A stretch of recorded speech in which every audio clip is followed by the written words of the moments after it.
Anda kembali di Breaking News Kompas TV. Kita masih bersama dengan Bung Joy dan Bung Isnan. Bung Isnan, kita lanjutkan tadi soal pemetaan pemain menjelang kualifikasi Laga Piala Dunia di bulan Maret. Akan seperti apa kira-kira Bung Patrick Kluivert akan bisa memetakan kekuatan-kekuatan baik itu dari diaspora maupun juga dari pemain lokal? Ya, saya rasa tidak banyak yang harus dilakukan ya. Apa yang sudah ada di tim yang sebelum dibangun Sintayong, mungkin itulah yang terbaik. Ya, yang tadi ini kita bahas, yang saya sampaikan tadi, mungkin dia mempertajam lagi di lini depan kita, pemain-pemain yang sudah ada, mungkin bisa diberikan kesempatan lagi, karena kan kesulitan kita, kendala kita yang tadi disampaikan Bung Joy dan saya juga tadi kan, kelemahan kita kan di lini depan. Ya, mudah-mudahan Kluivert bisa membaca situasi ini dan bisa memperbaiki. Untuk pemain, saya rasa yang paling konsisten ya di tim ini ya Rizky Ridho. Ya. Kalau dari Bung Joy gimana? Kira-kira apakah Patrick Kluivert akan mampu memberikan kesetaraan yang sama, kesempatan yang sama untuk pemain diaspora dan juga pemain lokal dengan waktu yang mepet banget menuju Maret?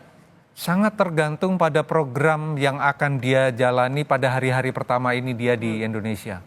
Apakah federasi memberi banyak keleluasaan dan untuk Patrick Kluivert berkeliling dan diberi. Jadi gini, kalau saya berpikirnya begini, dia pasti akan meminta data dulu pada orang-orang yang kompeten di federasi. Ada Indra Safri, ada Coach Nova, ada banyak orang yang pegang data pemain-pemain Indonesia sekarang. Jadi dia minta masukan dulu. Lalu kira-kira prosedurnya, silahkan lihat si A, si B, si C. Misalnya silahkan lagi lihat Radil Samdani misalnya.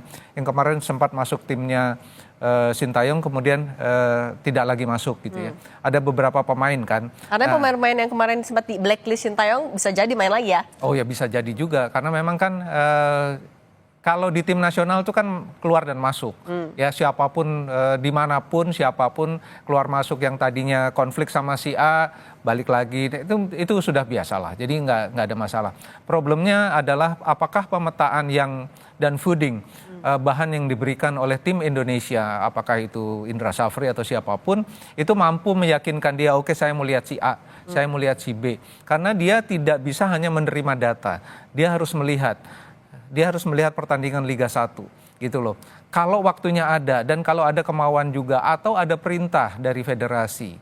Kalau tidak ada perintah, dia akan melakukan hal yang paling simple, yaitu sekarang dia maintain yang sudah ada.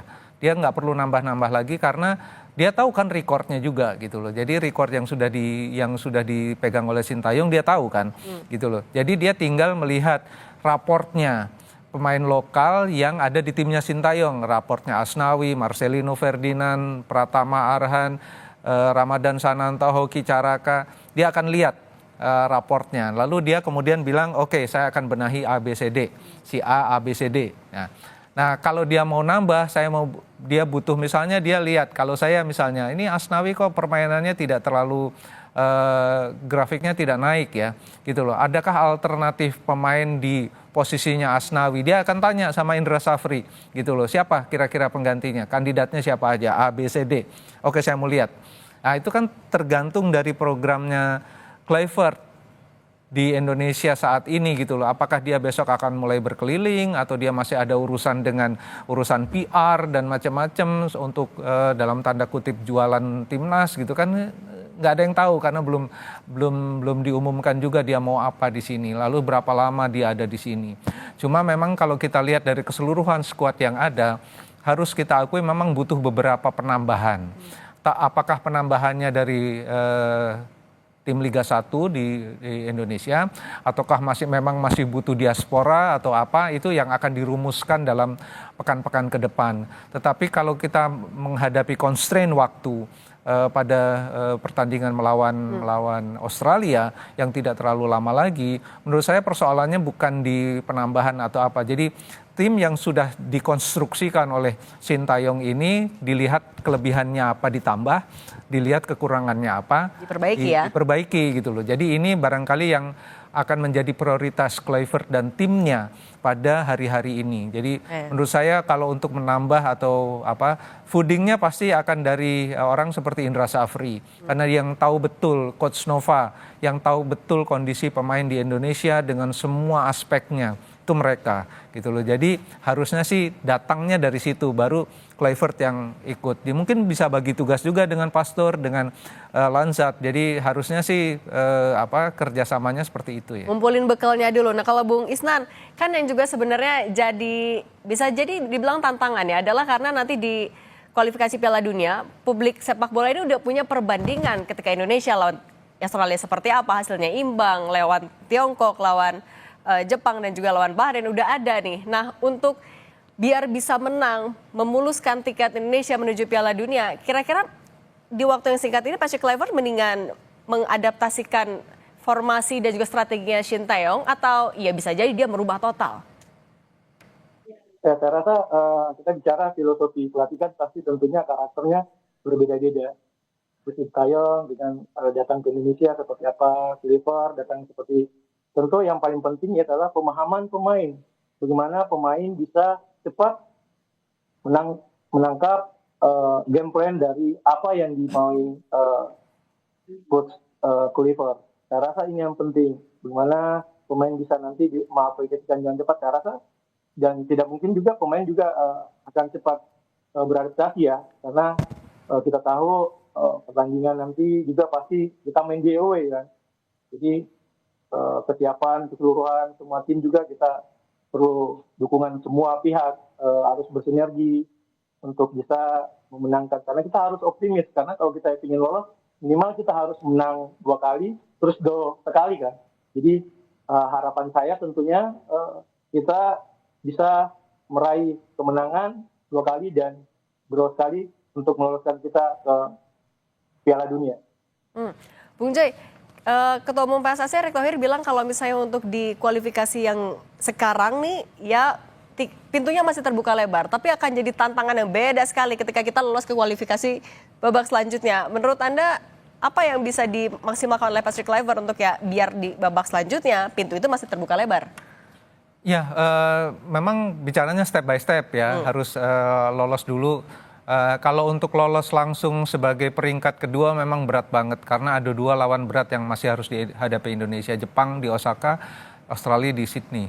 Jadi peluang besar menang itu hanya lawan Cina di Jakarta, lawan Bahrain di Jakarta. Jadi maksimal poin yang bisa didapat barangkali cuma 6 atau 7 ya. Untuk dapat 8 atau 9 ya agak berat lah, dengan segala maaf harus dikatakan itu. Tetapi peluang masuk ke putaran keempat memang sangat besar gitu loh. Terutama setelah kemenangan melawan Arab Saudi. Ya kan, sudah 20 tahun lebih tidak pernah menang, bahkan selalu kalah lawan Arab Saudi, tiba-tiba Indonesia bisa menang. Kan itu moral boosting, ya kan. Yang kedua, setelah semua orang pada pesimis setelah kalah melawan Cina, tiba-tiba ada optimisme lagi yang melambung dan kepercayaan dirinya begitu tinggi. Bahkan yang mencetak gol kan Marcelino waktu melawan Arab. Jadi ada harapan-harapan yang tiba-tiba muncul lagi, bahkan saya sampai peringatkan karena tiba-tiba muncul wacana Indonesia bisa lolos langsung. Ya silahkan aja wacana itu, tetapi jangan sampai membebani. Karena kita tahu sendiri publik Indonesia ini begitu dijanjikan, begitu diwacanai hal yang sangat tinggi, kemudian akan membebani pemain. Membebani federasi juga, membebani pelatih. Ini yang menurut saya jadi kontraproduktif. Tetapi kalau step by step, karena kan sejak awal Indonesia masuk ke grup C, tidak ada satu orang pun di bumi Indonesia ini yang mengatakan bahwa Indonesia bisa lolos langsung. Bahkan target terbaik semua orang, federasi, semua pengamat, bahkan pemain juga mengatakan kalau bisa posisi 4 bagus, bisa posisi 3 bagus. Posisi 4 pun masih oke, karena akan lolos ke putaran keempat. Kalau lolos putaran keempat, kita akan menghadapi tim yang juga posisinya di 3 dan 4. Tidak seberat Jepang, tidak seberat Arab Saudi, tidak seberat Australia gitu loh. semua indikatornya jelas kalau itu gitu loh. Jadi peluangnya lebih terbuka lagi, tapi step by step gitu loh. Jadi jangan ada lagi wacana ini udah ganti pelatih setelah ditinggalkan Sintayong dengan konstruksi yang sudah begitu bagus, mau tidak mau harus langsung lolos. Jadi kita tahan dulu sebentar. Ini kayak Patrick Kluivert ya udah mulai terlihat di Hotel Fairmont, saudara yang Anda saksikan di layar kaca. Patrick Kluivert, pelatih timnas Indonesia sudah terlihat keluar, artinya mau menuju ke Hotel Mulia Senayan Jakarta untuk melakukan konferensi pers dengan jarak yang tidak begitu jauh. Mungkin kemungkinan sekitar 15 menit lagi konferensi pers harusnya sudah bisa dimulai. Dan ini yang ditunggu karena apa yang akan disampaikan Patrick Kluivert kepada publik sepak bola, kepada pecinta sepak bola untuk meraih hati dan tetap menjaga asa agar timnas Indonesia bisa lolos ke putaran 4 di kualifikasi Piala Dunia 2026. Bung Joy tadi boleh dilanjutkan. Ya, jadi jangan sampai lagi muncul misalnya wacana-wacana yang menurut saya agak berlebihan ya. Berlebihan misalnya setelah ditinggalkan Sintayong ini mau tidak mau pelatih baru harus membawa Indonesia langsung masuk ke putaran final Piala Dunia 2026. Menurut saya agak berlebihan juga gitu loh. Ya teruskan saja apa yang sudah dilakukan oleh Sintayong kan. Konstruksinya kan udah benar. Maksudnya jalurnya itu udah dibikin oleh Sintayong gitu kan, tinggal diteruskan. Problemnya meneruskan bagaimana atau dengan seperti apa kan ini urusan pelatih yang baru. Ya support aja yang baru ini karena kan kalau saya bandingkan Sintayong itu kan kekurangannya dibandingkan yang tim sekarang adalah dia kan one man show gitu loh. Nah sekarang Kluivert dengan timnya. Dibantu dengan asisten pelatih yang oke ya. Jadi ada kolektif kolegial di situ, tidak ditanggung sendiri oleh Kluivert. Ya ini yang menurut saya jadi nilai plus ya.